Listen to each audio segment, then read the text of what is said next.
Olá, boa noite. Eu me chamo Wanderson. Falarei da poluição nos centros urbanos, certo? A poluição nos centros urbanos manifesta-se principalmente com a degradação do ar, do solo e dos recursos hídricos. Esse desenvolvimento urbano manifesta-se acompanhado por uma série de problemas, incluindo aqueles de ordem ambiental. Não obstante, a poluição nos centros urbanos tornou-se uma das sérias problemáticas mais evidentes a serem enfrentadas nas esferas de qualidade de vida das cidades e também na preservação do meio natural. A elevada emissão de poluentes tóxicos na atmosfera, além da degradação de recursos naturais, florestais e hídrico, constituído por alguns dos principais desafios a serem superados. A promoção de desenvolvimento urbano que não comprometa o meio ambiente às gerações futuras. Podemos elencar três tipos de principais de poluição urbana a serem combatidos ou reduzidos: a poluição do ar, a poluição hídrica, a poluição e a degradação dos solos. Atenuar os efeitos dessa ação antrópica no espaço das cidades é de fundamental importância para garantir aquilo que se denomina sustentabilidade urbana. É um dos principais agravantes para a redução da qualidade de vida de muitas cidades. Dando continuidade e ênfase, falaremos um pouco também da poluição das águas. Sobretudo dos recursos fluviais, ocorre de várias formas. Uma delas é a excessividade de poluição de má destinação do lixo em espaço físico e da própria cidade que necessariamente integrar uma bacia. Falaremos da poluição do solo urbano. O solo no espaço das cidades também acaba sendo alvo de elevada poluição, que ocorre principalmente pelo manejo dos resíduos sólidos nos lixos, aterros sanitários ou acúmulos de lixo urbano, que gera um líquido poluente que infiltra e torna os solos imprudentes. Além disso, quando atinge o lençol freático, essa forma de poluição compromete também a disponibilidade da água. Esse problema pode ser combatido com a extinção de lixos, algo oficialmente efetuado no Brasil em 2014, mas ainda muito presente na prática. A difusão política de reciclagem ou de reaproveitamento dos materiais descartáveis no Brasil. Esses procedimentos estão completamente complementados pela Política Nacional dos Recursos Sólidos, mas ainda se apontam com grandes desafios a serem superados.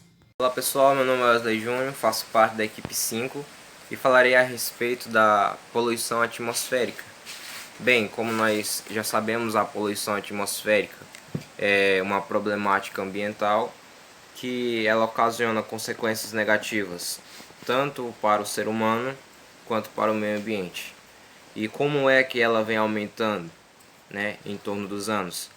Ela aumenta por conta da industrialização, pelo avanço da urbanização, que ela traz investimentos em questão de emissores poluentes.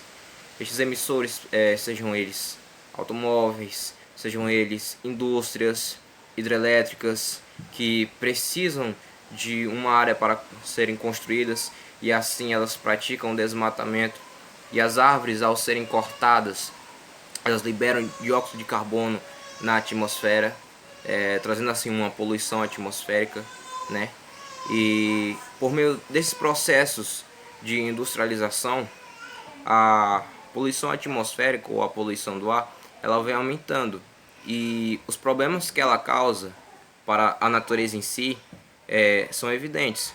Temos, por exemplo, o efeito estufa, que ele vai aumentando. Isso faz com que a temperatura do planeta Terra aumente ainda mais, ficando assim uma condição desequilibrada, ficando um ambiente desequilibrado para a sobrevivência de muitos animais e plantas. Bom dia, meu nome é Beatriz e eu vou falar um pouco da poluição das águas que são causadas pela urbanização. A água, ela possui um volume existencial na Terra de aproximadamente 1,35 milhões de quilômetros cúbicos. Desta forma, infelizmente, 2,5% é água doce e a maior parte ainda está congelada. A gente sabe que a água potável é essencial para a nossa vida, E a situação da água no Brasil é um pouco mais confortável comparada a outros países em termos de disponibilidade, Em algumas regiões, o crescimento populacional desordenado pode influenciar direta e indiretamente na situação da água. Em alguns regiões, crescimento acelerado aumentou a gravidade de alguns problemas já existentes, pois o investimento de infraestrutura não segue o ritmo do crescimento populacional. A situação da água no Brasil tem piorado com o passar do tempo. Isso deve a vários fatores. Tudo que não é tratado é descartado, né, nos rios e contribui para a contaminação da água, né? Essas grandes indústrias que são construídas, né, elas têm no ramo de celulose, tecidos, solventes, tintas, durante o processo produtivo, eliminam os metais como chumbo, mercúrio, que quando não são tratados, esses resíduos contaminam os rios e mananciais, né? Essa população alcança nossos rios, causa um processo de aumento de massa orgânica resistente. O esgoto lançado nos rios transforma em um readuto de diversas doenças, como cólera, hepatite e infecções gastrointestinais. Devemos ter a consciência de que devemos cuidar, né? Boa noite, amigos, professores e componentes. Meu nome é Manuel. Eu vou para o seminário de ecologia, que eu fiquei com o tópico 3, que é a poluição do solo. Bom, vamos lá. A poluição do solo é toda e qualquer mudança em sua natureza causada pelo contato com produtos químicos, resíduos sólidos e resíduos líquidos, os quais causam sua deteriorização ao ponto de tornar a terra inútil ou até gerar um risco à saúde. Continuação do assunto. Nós devemos também saber o que o solo é repleto de vida, especialmente sua camada inicialmente, onde encontramos os fungos, bactérias, protozoários e vermes, decompositores responsáveis pelo equilíbrio entre os diversos níveis tróficos.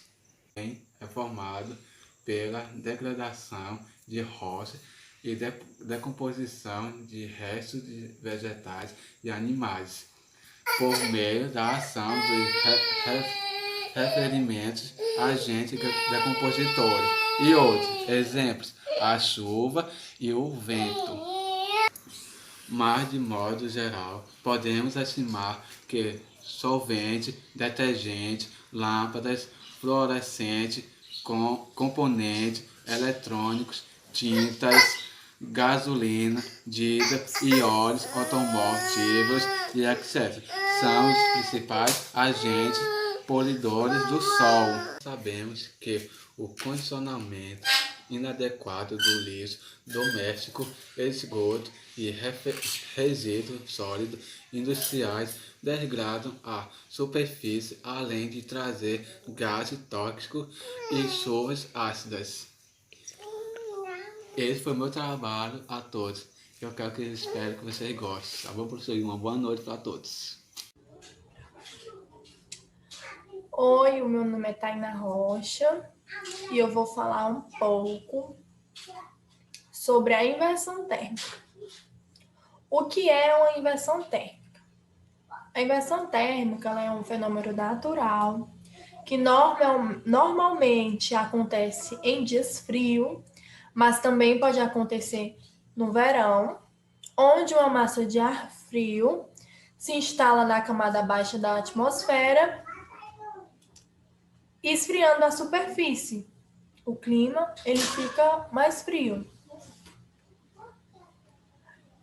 Em dias normais, o sol ele esquenta o solo e uma parte dessa energia é transferida para o ar que está acima dele. Aí se transforma aqui em ar quente. Nas regras tem uma regrinha que diz: quanto mais altitude, menor a temperatura. Então, logo acima do ar quente vem o ar frio. Logo acima do ar frio tem o ar ainda mais frio.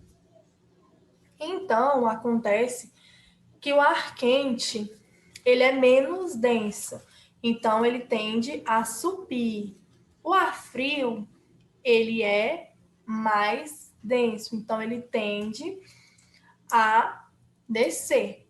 Então, acontece uma troca entre ar frio e ar quente, um ciclo, na verdade. O ar frio desce para o ar quente e sobe, o ar quente sobe para o ar frio, desce e sobe.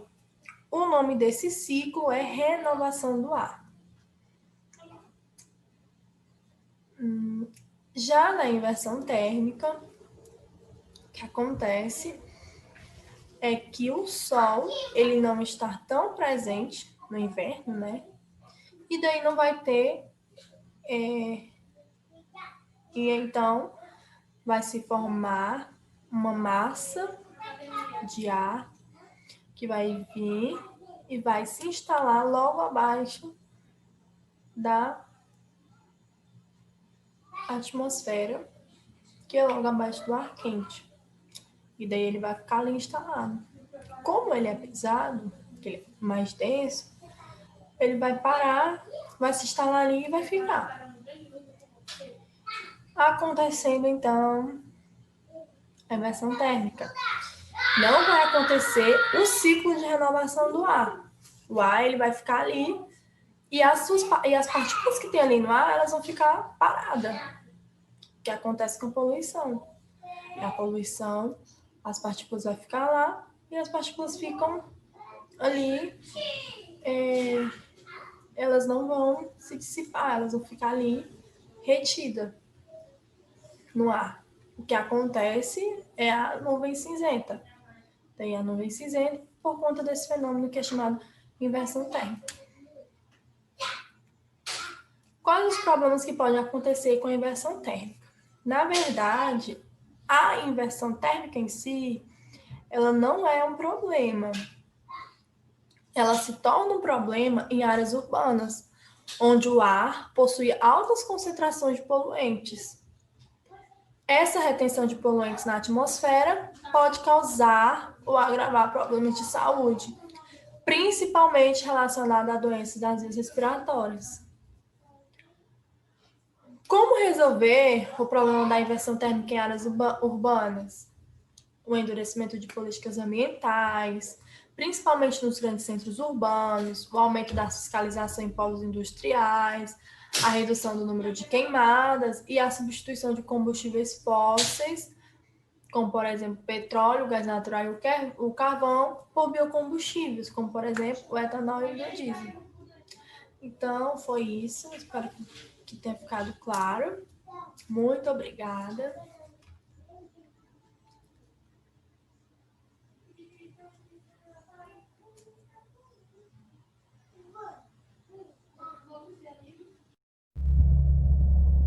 Olá, gente, tudo bem? Sou o David, faço parte da equipe 5 e eu estou aqui para falar das ilhas de calor.